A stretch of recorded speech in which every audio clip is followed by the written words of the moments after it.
Darja Strasberger je mama 10-letnih dvojčkov Eneja in Anžeta. Dečka imata 4. stopnjo cerebralne paralize, sta hudo gibalno ovirana, zaradi česar sta na invalidskih vozičkih.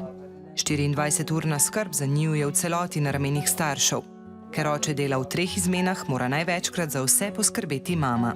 Po stopnicah jih nosim sigurno minimalno 2-krat na dan. Ko gremo ven na sprehod, jih je treba spet nositi, da jih namestimo v vozičke, pa potem, da damo ortoze gor, da jih namestimo v njihove tricikle, ampak potem spet rabim 1/3 osebo, da mi pomagajo s temi otročki iti na sprehod, ker jaz sama z njima ne morem nikamor. Družina prejema dodatka za nego, otroška dodatka in delno nadomestilo za izpad dohodka, kar je skupaj nekaj manj kot 1000 evrov mesečno.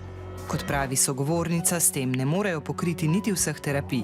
Kaj šele, da bi plačali nujno potrebnega pomočnika, ki bi jo razbremenil. Moj največji strah je, da bi jaz dejansko fizično se uničila, no? Da bi dejansko zdravje mi totalno opešalo, ker mi že zdaj leva roka v bistvu že kar konstantno, letos boli že cel mesec.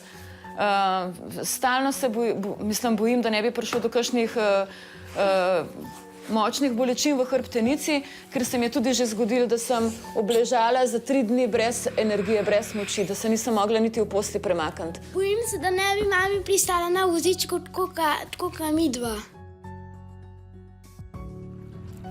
S kronično utrujenostjo in strahom, kako dolgo bo še zmogla sama skrbeti za 12-letno Piko, ki se je rodila z redko gensko okvaro, se spopada tudi mama samohranilka iz Maribora. To si na robu svojih zmogljivosti, sploh ne veš, a še boš zmogel 1 uro še naprej popaziti na njo.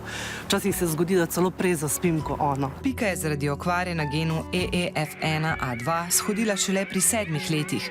Njen umski razvoj pa je trenutno primerljiv z 1-letnim otrokom. Pika potrebuje dejansko nadzor 24 ur na dan. Ona se giblje po prostoru, vendar pa ni sposobna prepoznati nevarnosti. Ona lahko nekaj pade, se poškoduje, gre čez cesto in tako naprej.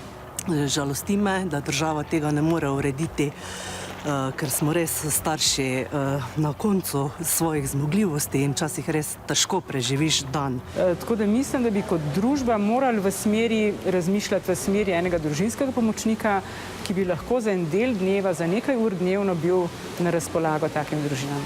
Izhod bi bil zagotovo nek inštitut primerljiv z osebnim asistentom. To je treba prioritetno rešiti, ne zgolj prioriteta z prihodnje vlade. Vlada je ali vlade ni. Tukaj so pripravljavci zakonov, ki morajo to spoznati, oziroma saj oni vedo, ampak narediti je to treba.